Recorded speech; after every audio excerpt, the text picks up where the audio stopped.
Okay, and we are live. How is everybody doing today? This fine October day. It's Larsen here. It's Larsen Live. Welcome to the live stream. The opening was TheJonnyDeath's cover of Koopa's Road from Super Mario 64, which of course ties into the title of this stream. The internet far and wide, all around the world, is abuzz with the first trailer for the Super Mario Brothers movie that will be releasing sometime next year or whatever. We will, of course, be discussing pop culture at the end, when we always discuss pop culture. But first off, we have to discuss real issues like the impending nuclear holocaust that will make us all able to live out Mad Max for reals. And herein lies the brilliance of my title. Am I making a delightful reference to It's Always Sunny in Philadelphia? Or am I referring to the neocon consensus? It fits either way, because either way, blasting will ensue.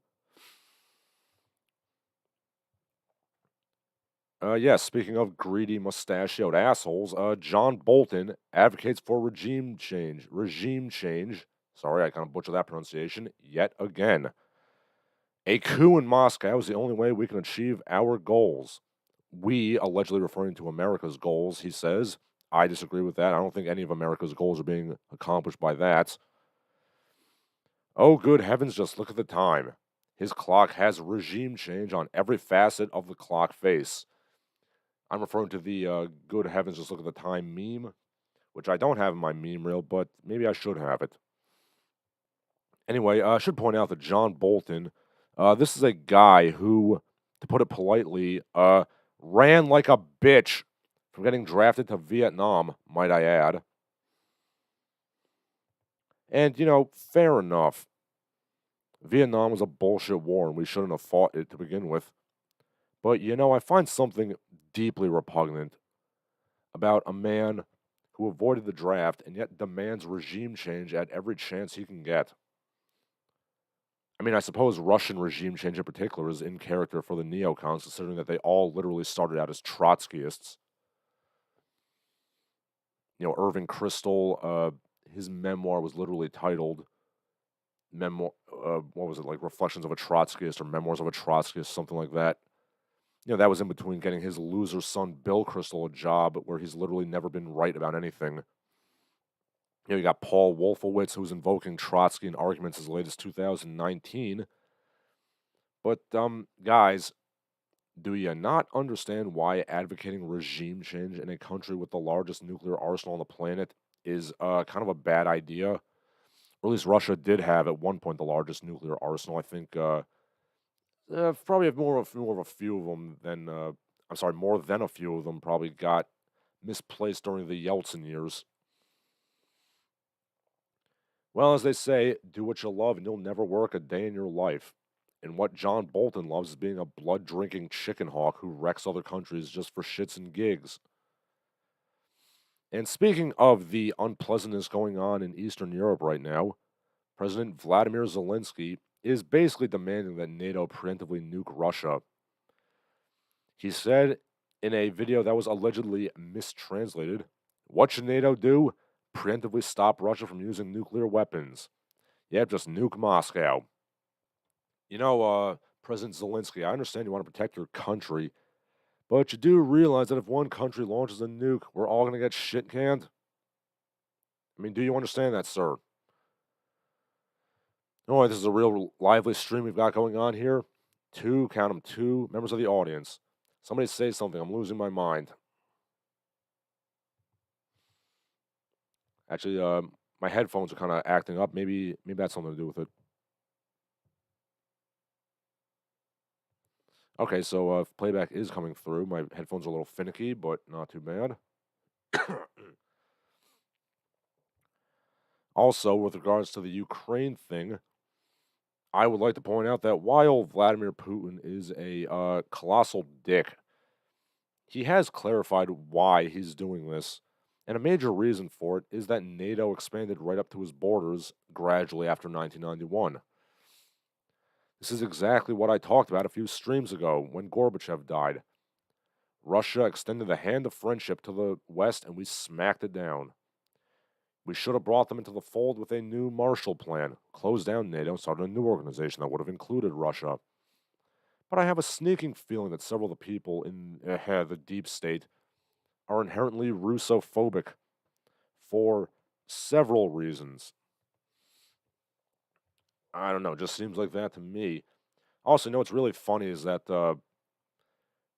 Putin, with regards to that Nord Sky pipeline, he uh, he said, this is a direct quote, that the Anglo-Saxons destroyed the pipeline. I'm presumably referring to the United States, or at the very least, the Five Eyes surveillance state. I mean, I question how many Anglo-Saxons are really involved in American government at this point. But I'm not going to lie. It's amusing to me to imagine a bunch of, mustachioed, tunic wearing Anglo Saxons blowing up the pipeline while going, What we Gardena in Gerdagum. I don't know. Maybe I'm the only one who finds that amusing. Jesus, somebody please say something in the chat. I feel like a funeral's about to break out.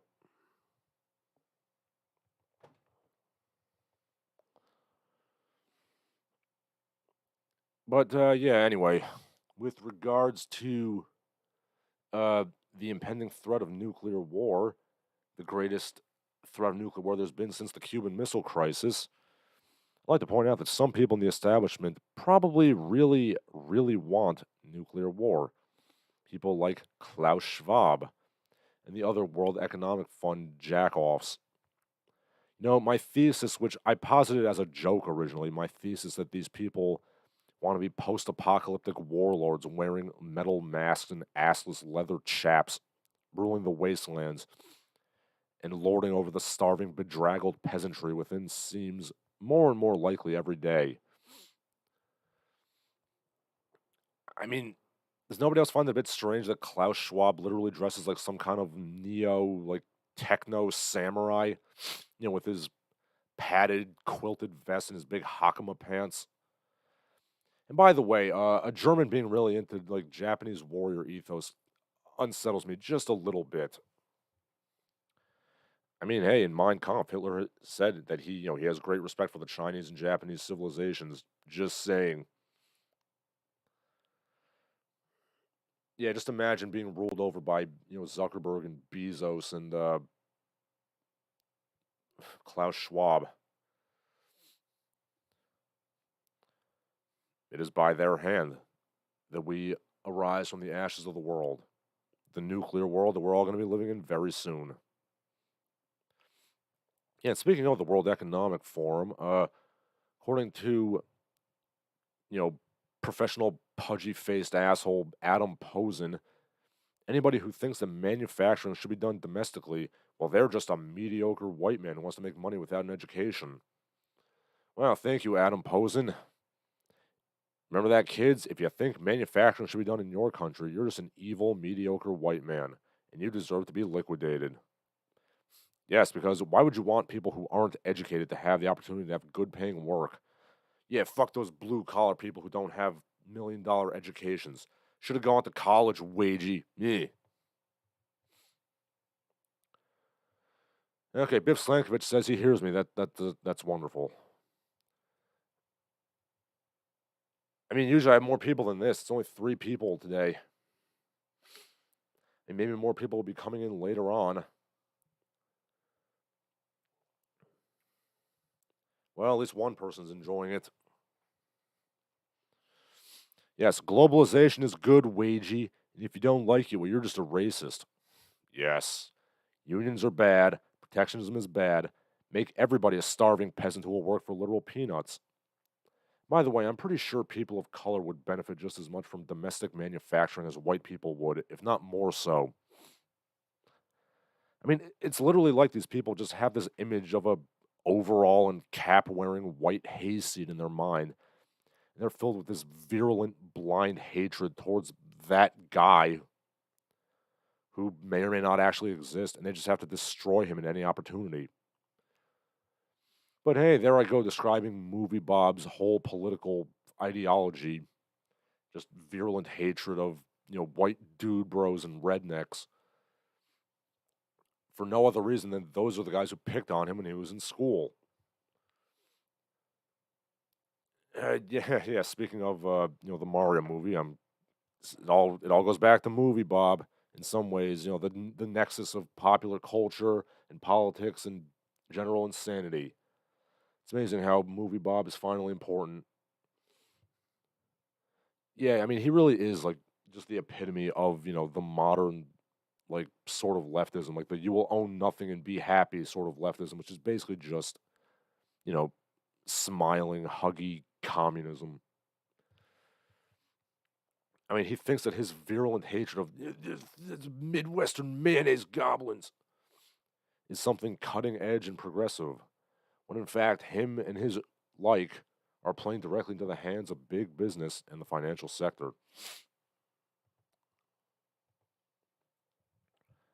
And on a related note to that, the USDA is asking people to register their vegetable gardens in a database.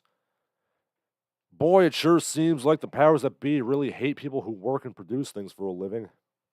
Put those carrots down, citizen. Vegetables are seizable assets by the state. Yeah, somebody who has studied the Soviet Union. I'm going to adjust my mic for a second. Yeah, somebody who has studied the Soviet Union seems a bit suspicious. I mean, what do communists hate more than anything else? The kulaks, the landowners. They seize their lands. They force everybody into the collective kolkhoz, the collective potato farms. Yeah, this of course ties to the whole push to describe organic farming and the homesteading thing and the cottagecore thing as, right-wing white supremacy or whatever. Yeah, your grandma, canning peaches is a white supremacist. Report her to the police immediately. She's about to pop off and commit terrorism. Yes, my desire to buy an acreage or two is becoming more and more prevalent every day.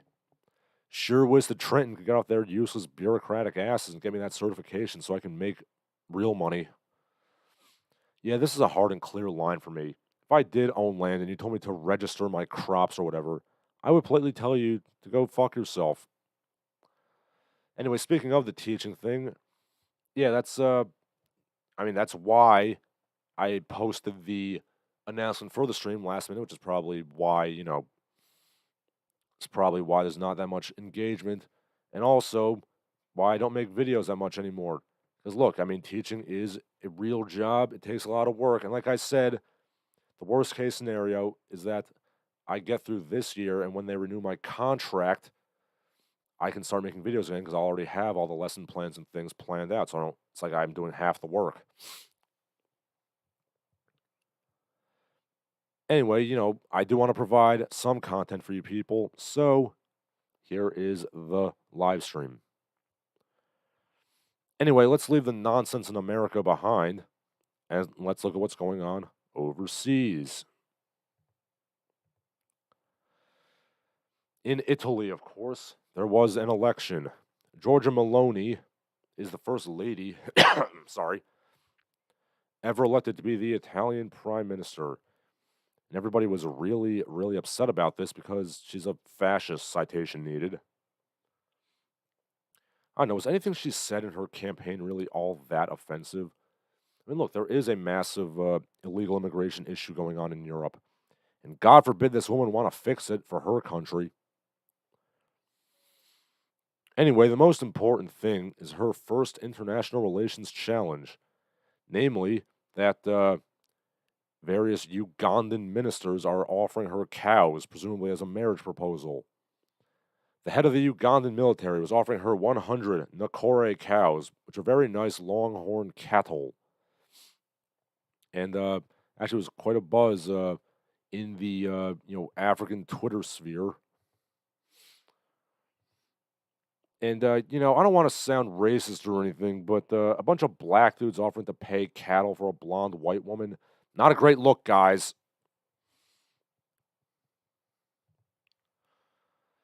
And for the record, when I did a study abroad trip in the Horn of Africa many years ago, our party was indeed approached by an Eritrean ambassador who offered to give 400 goats for a flaxen haired maiden in our group.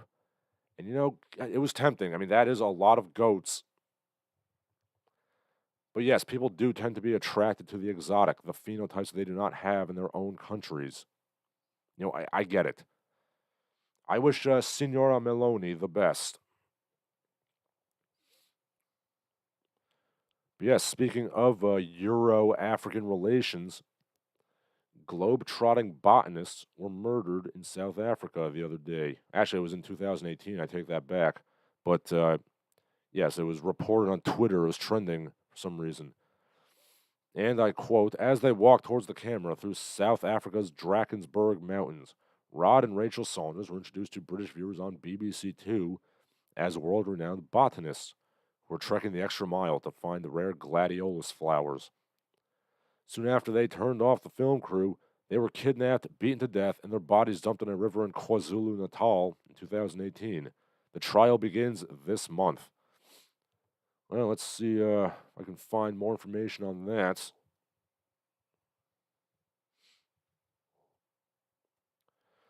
Oh, not only were they beaten to death, they were fed to crocodiles in the river.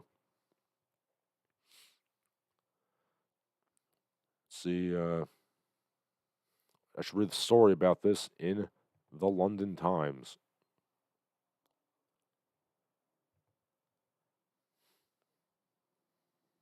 Okay, it's behind a paywall, but yes, it's some unpleasantness. I mean, obviously, as somebody who is on the fringes of science myself, I don't like seeing a biologist being murdered.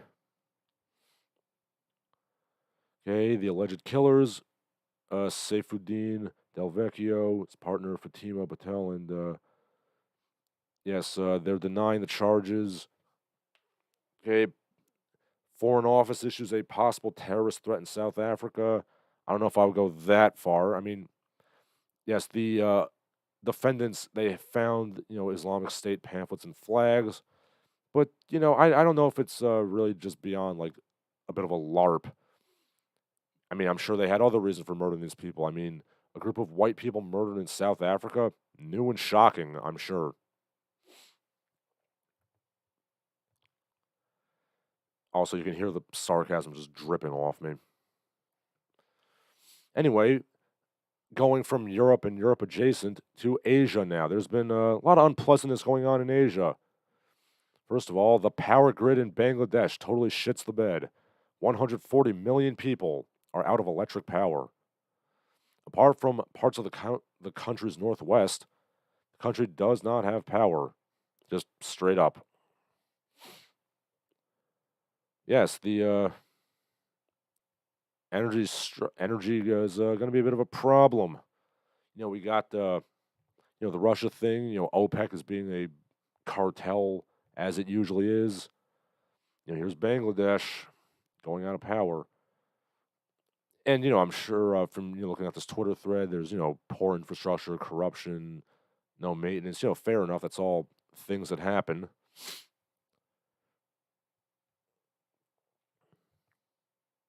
Yeah, it's, yeah, buckle your seatbelt. It's not going to be good.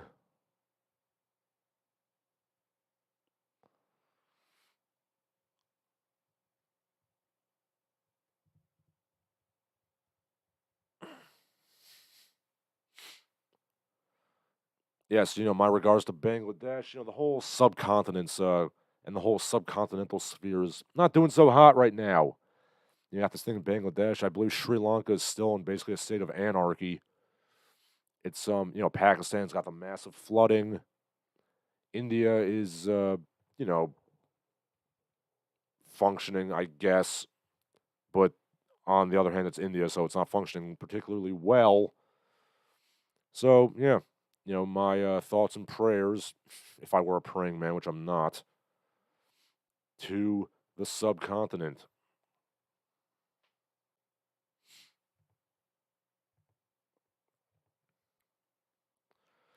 Okay, also in Thailand, speaking of Asia, there was a very horrific mass shooting.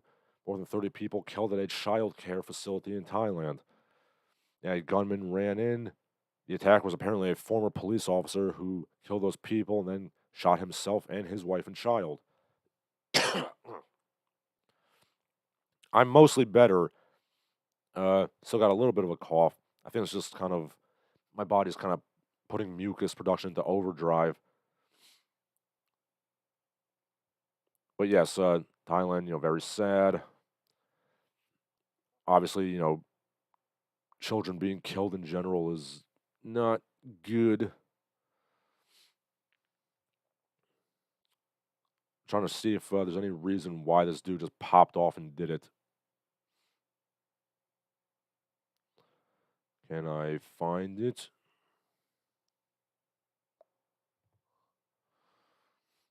Let's see.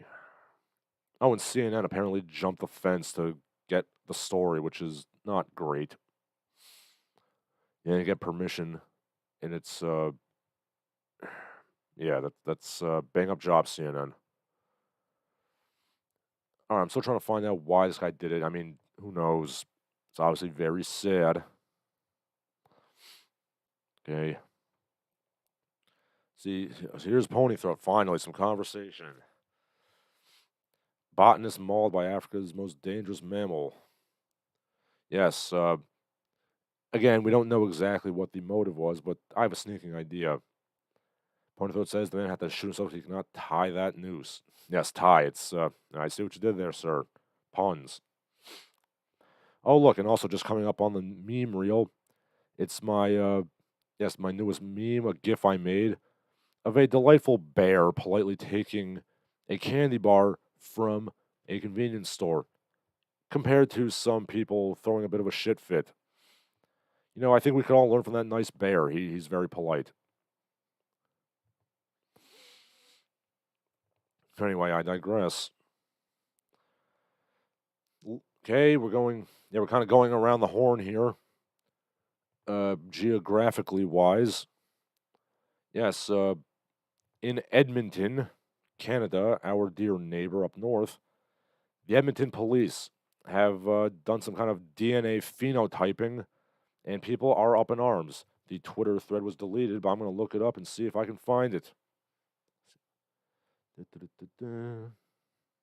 I mean, I remember what it was, and I basically, can tell you what it was. Oh, yes.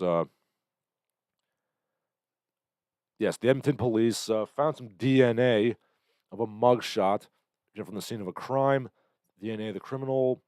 It was a person of African descent. So this person, essentially, they made like a fake mugshot of the person based on what this person would probably look like. 19 to 25-year-old black man committed a crime, and people were up in arms about it. People were saying like, "Oh, it's just racial profiling with extra steps." I mean, on the one hand, DNA is DNA. Despite what people say, you can in fact identify a person's race based on DNA because race is real biologically. But of course, on the other hand, drawing a mugshot of a person based on like a drop of blood or whatever, that's a bit ridiculous.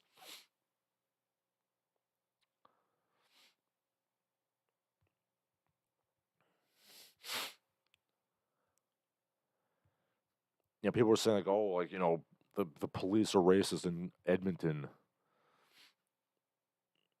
which, yeah, I'm gonna wager there's a chance of that happening.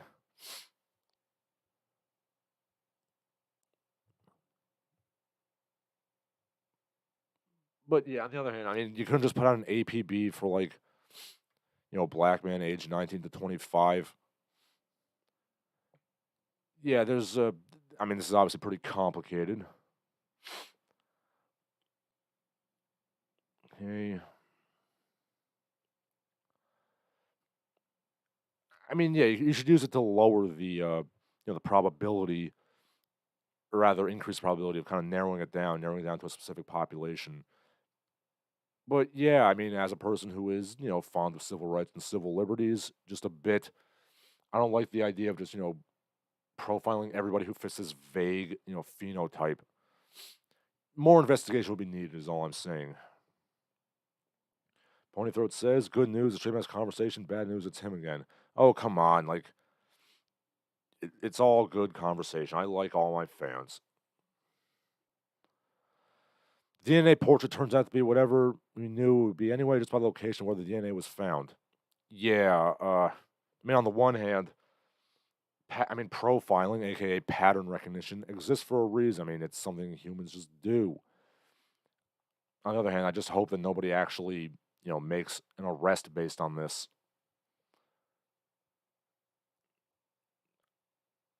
I mean, don't just draw a picture of like generic black man and then arrest just somebody who vaguely looks like that.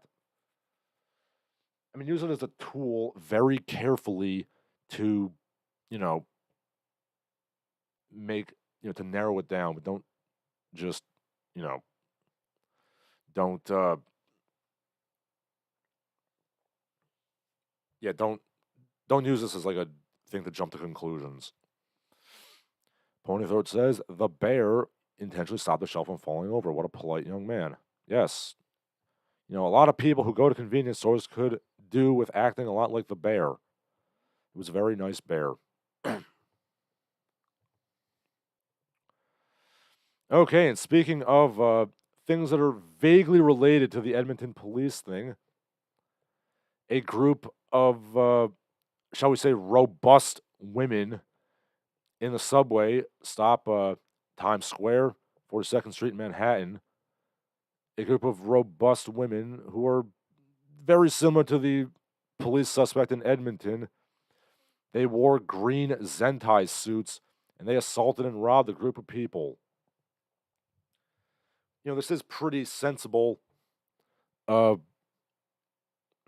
criminal wise, because obviously, if a group of women run in wearing like green bodysuits, head to toe coverage, you're not going to be able to identify them. You're just going to see a bunch of fat women wearing suits, smacking people around. But yeah, if you can make it in New York, you can make it anywhere, eh? Yeah. A mother, one of the victims, said that none of the men watching helped. I think there's a reason for that. I feel like any man who decided to help would A, get mobbed by a group of fat women wearing zentai suits, smacking them with their bear paws, and B, I feel like he himself would get sued. I mean, hey, this is de Blasio's New York. It's crime is basically legal. Also, this video is absurd. There's this one woman who does like some kind of half-ass spinning hook kick while holding on to like one of the poles in the subway. I mean, I highly doubt this woman is capable of getting her leg above her waist without the pole. And, I'm sorry. I mean, it's been a while since I've, boogied in Manhattan. Stupid work kind of keep me from getting my groove on. But yeah, I feel like if I was, in that subway and I saw these women, harassing people, I feel like I might start throwing hands. Because, I mean, goddamn, I want an excuse to beat up women. I'm kidding. I'm kidding.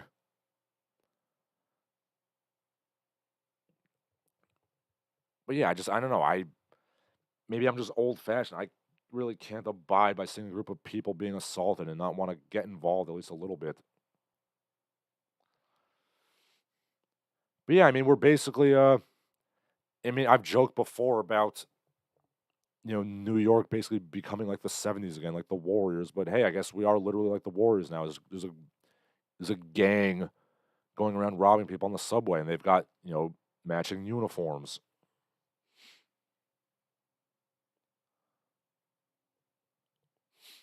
I mean, I don't even know what you would call these, like the 125th Street Zentais. Oh my god. New York's going to hell in a handbasket. But hey, I guess rent will be cheap soon.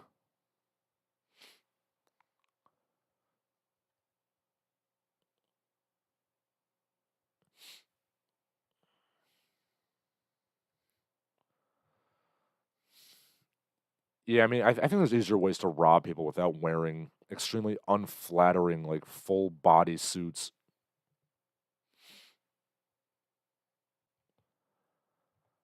Yeah, this is not a good look, ladies.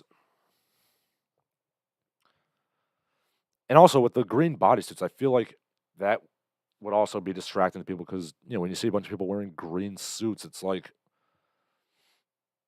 are they filming a movie? Are they like CGIing things in? Where are the cameras? That would distract you long enough to get a couple of punches in.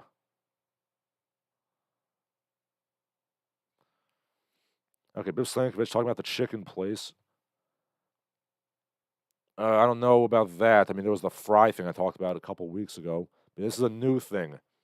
This is a group of young ladies, robbing people on the subway station wearing green zentai suits. Ponythroat says it's like the Joker subway scene if it was a Netflix movie. Yes, the motion capture gang. That's it. The motion capture gang. It's the Warriors. Except there's only one gang so far. Frankly, I like the Lizzies better than the original Warriors than this new motion capture gang.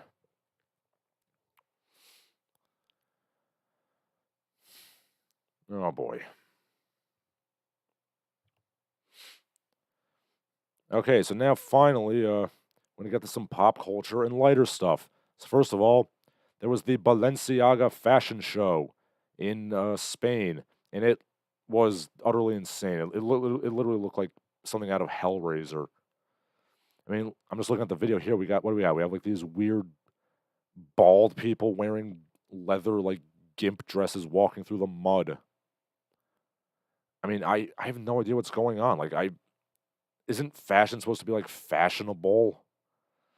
I mean, this literally looks like something out of the movie Hellraiser. Speaking of, I know there's a new one which came out. I haven't seen it. I mean, I probably will if I get around to it at some point. But yeah, I mean, I was under the vague impression that like fashion was supposed to, look good to some extent. I mean, I don't know what's going on. It's like these people, they're literally walking around in a mud pit. I mean, I know that like, you know, haute couture fashion right now is basically just weird abstract performance art by a cabal of gay men, which is why the women all don't have any curves or womanly features. But I don't know what they're trying to do. I get the idea that you get these super skinny women because they're essentially like living clothes hangers for the clothes. Like the clothes themselves are the the art piece. I get that, but what are they trying to accomplish here? I mean, are they trying to capture like the gritty realism of the San Francisco streets, like weird looking transsexuals walking around the feces strewn streets? I don't know. Like maybe I'm just a rube, but I don't get it. Dave Slankovich says Mayor Adams has declared a state of emergency because of the DeSantis influx of migrants. Yes. Bear in mind that New York has always been virtue signaling about being, the sanctuary city, but, well, you don't want the migrants here. Ponythroat says New York is slowly turning into an arcade beat 'em up. Even Hack's Chicken Shack is not safe. Yes, I've noticed that quite a lot myself. Except sadly, I don't think. Sorry, that was something falling off my desk. Yeah, I don't. Sadly, I don't think Mayor Mike Hagar is going to come around to clean up the streets by violently pile driving criminals. But yeah, at least the streets of New York aren't covered in human feces like the San Francisco streets. But yeah, it's really nice that Balenciaga was, recreating the streets of San Francisco.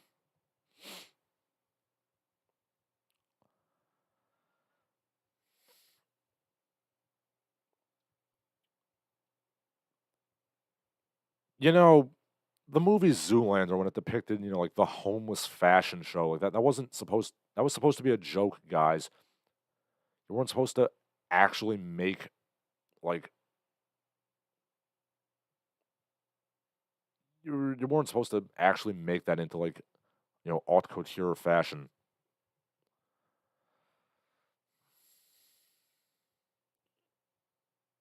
I don't know, maybe I'm just a rube, but I don't understand the whole like haute couture thing. I don't know, when exactly did like the whole world become just like some kind of weird satanic clown show? Maybe it was always like that. I don't know. Okay, and now we're getting to the silly section. I mean, we've already been in it actually. Yeah, we got Wagies posting L's. relating to the adult Happy Meals that have been recently offered at McDonald's. First of all, yes, there are adult Happy Meals. McDonald's workers are begging people to stop ordering adult Happy Meals. Why? Because apparently, the issue is that in order to buy an adult Happy Meal, you got to get your Big Mac. Comes with a Big Mac, box of 10 chicken nuggies, and apparently it's all a pain in the ass to package these things, put in the box, you know, put the burger and nuggies and fries and drink and the toy, because there's a toy too, and that's apparently really stressful for the Wagies.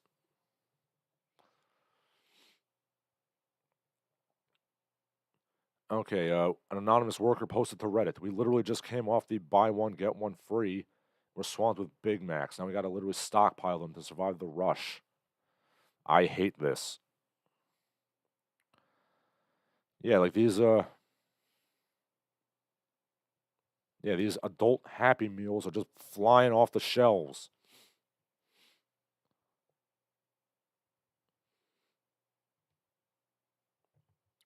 And the Wages are really upset.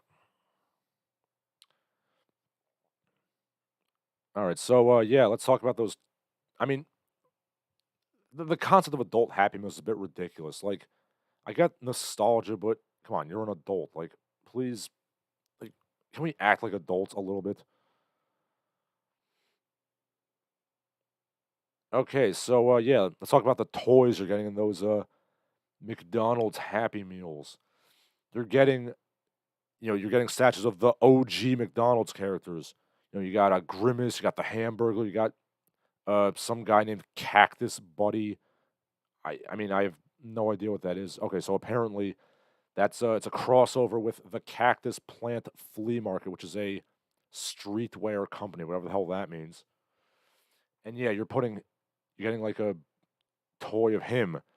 It's like there are these weird, like, kind of abstract, like, statues that have like multiple eyes and stuff.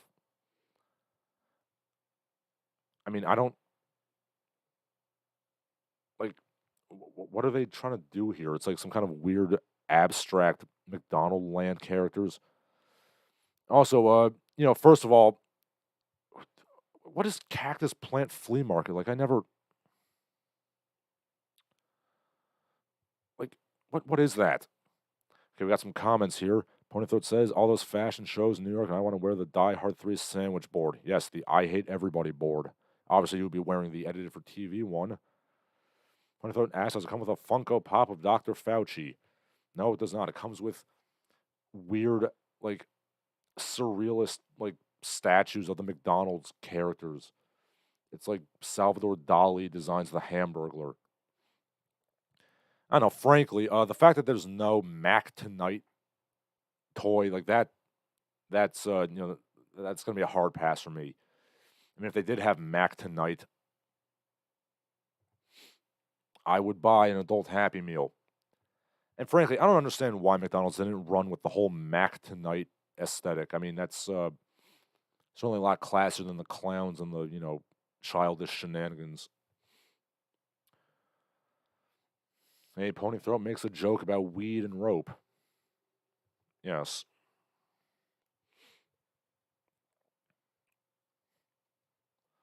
Oh, McDonald's never going to bring back Mac Tonight, are they?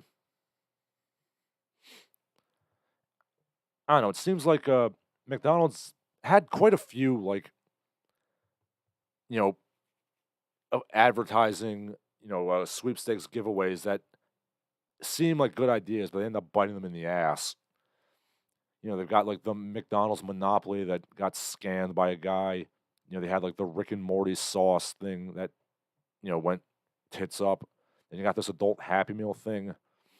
Boy, McDonald's is really sucking the big one.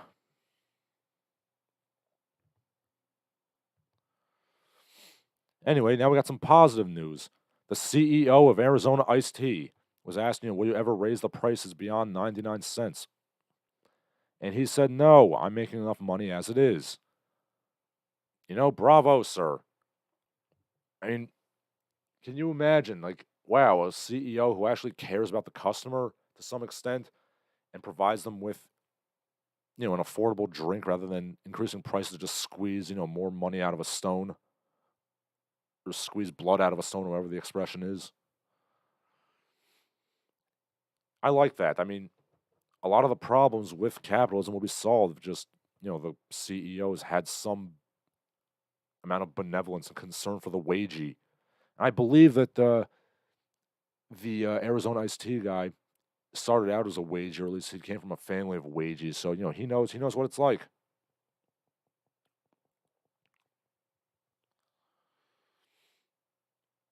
It's also like the Costco guy who said, "I will never raise the price of the hot dog," despite all the shareholders demanding that he do so. Pony Throat, of course, when I referenced Mac tonight, he of course referenced the Moon Man meme. His new music career made him less socially acceptable these days.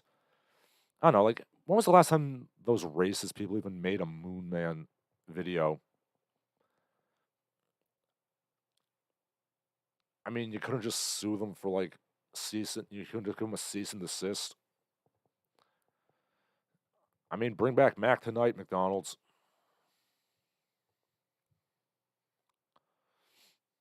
And Detector 5 says Arizona iced tea is pretty good, especially the Arnold Palmer. Yes, I agree.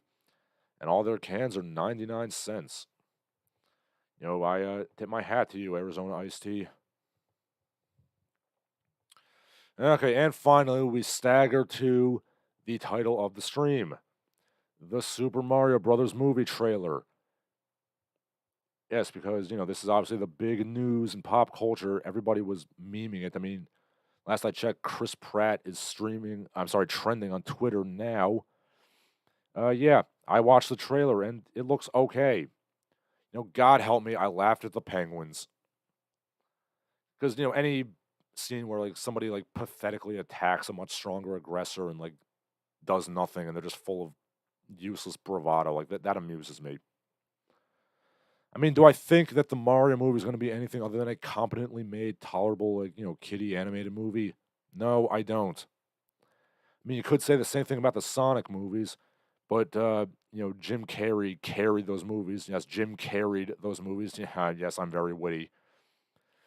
I don't think there's going to be any breakthrough carrying the teen performances in this movie though, unless I don't know Spike the Foreman has a scene that homages On the Waterfront halfway through. Yeah, the fact that Spike the Foreman is going to be in this movie is a point in its favor though, because you all know that I am in favor of anything that brings Mario back to his manual labor like Brooklyn shit kicker roots. From what I gather, the movie is going to, at the very least, begin in Red Hook or whatever. And if Little Mac and Doc Lewis show up at some point in the movie, I will pay money for it. Yeah, why not? Have just a brief scene. Mario and Luigi take the day off from work and they go to some club to watch a fight. It's Little Mac fighting Glass Joe. I should be writing this movie. Yeah, I wasn't really feeling. Okay, let's see. We got some comments here. Mac tonight now works for Krispy Kreme, the Krispy Kreme Club. Yes, Pony Throat. We got the joke. We all know about the Moon Man memes.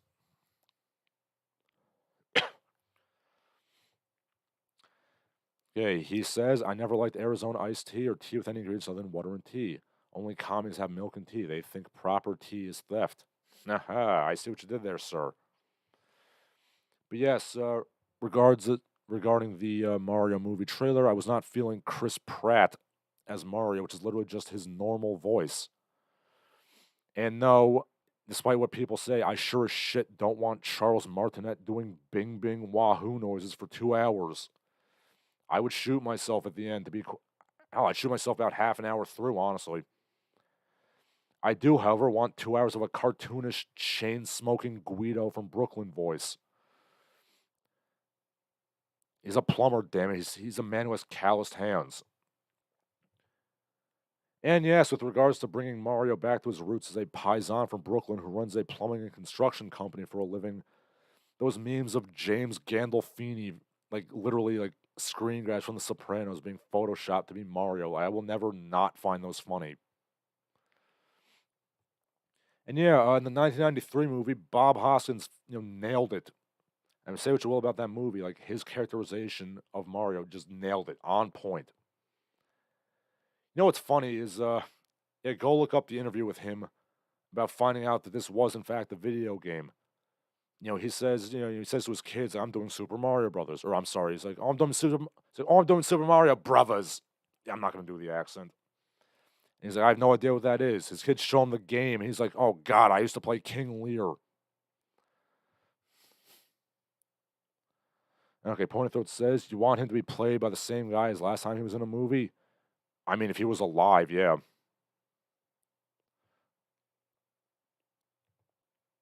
Honestly, yes. I think his voice was really good, and his portrayal was really good.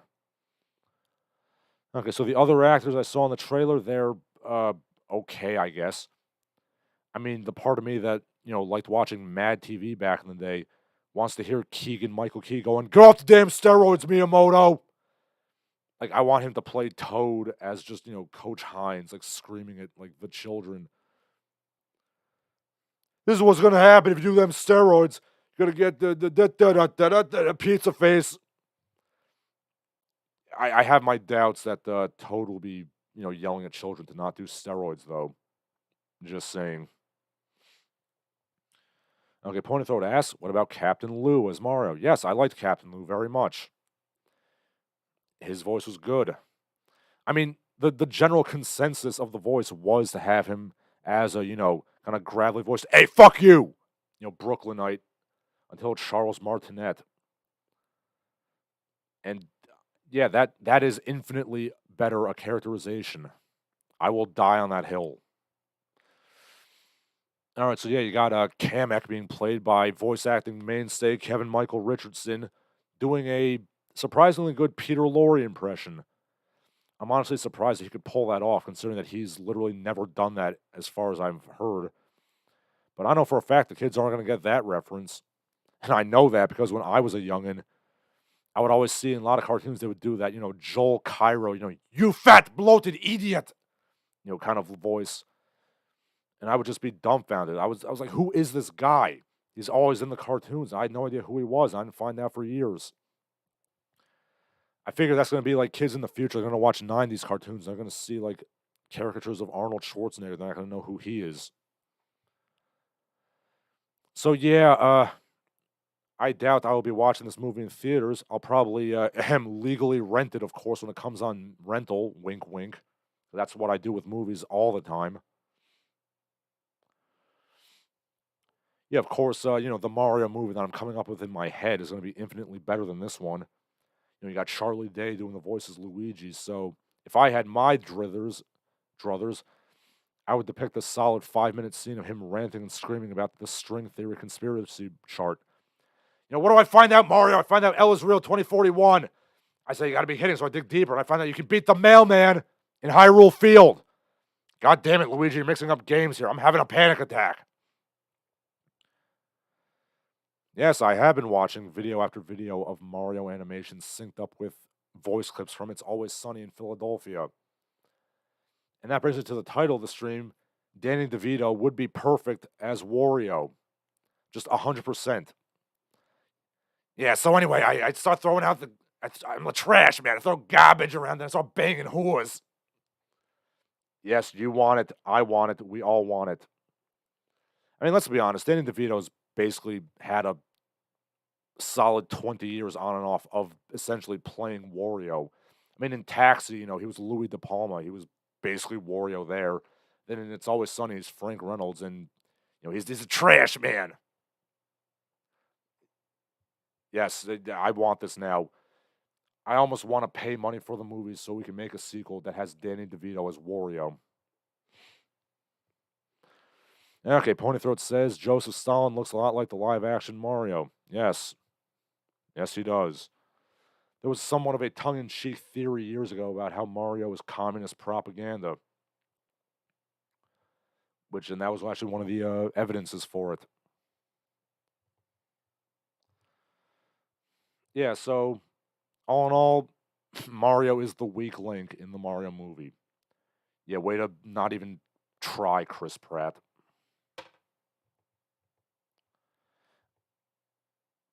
I mean, he apparently tried like the faintest hints of a Brooklyn accent, which I barely heard it.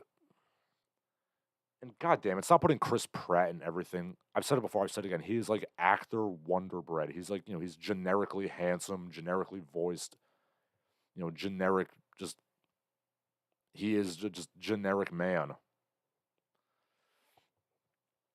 Pony Throat asks, who'd you get to play Waluigi? I don't know, like tall, kind of lanky, comedian.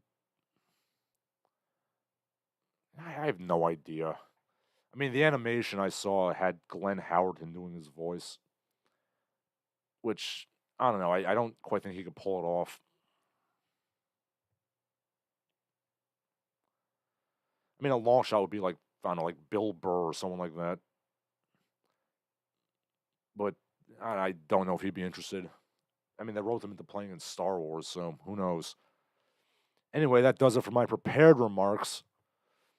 Yeah, because otherwise I'd just be rambling on and on about how my vision of the Mario movie would just be like James Gandolfini as Mario in It's Always Sunny in Philadelphia and all the shenanigans going on.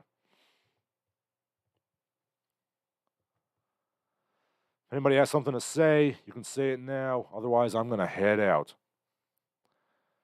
Both of my music lessons, all three of them rather, since one of them is a double, canceled today. Because, these rich people can get to go on vacation as they please. I don't. So if anybody has something to say, you can say it now.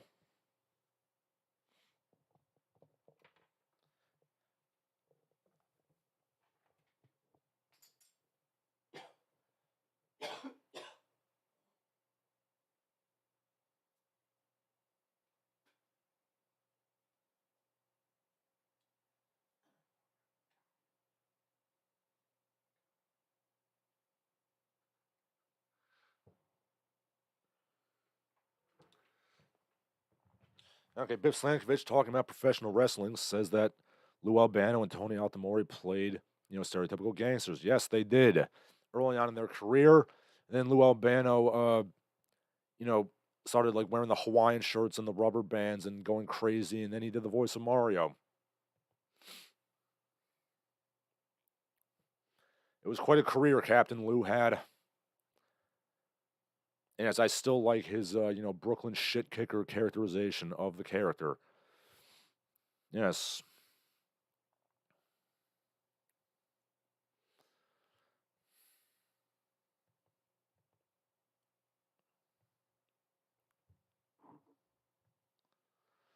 Okay, doesn't seem like anybody has anything else to say. So, for Larsen Halleck, I'm Larsen Halleck. You all have a good day.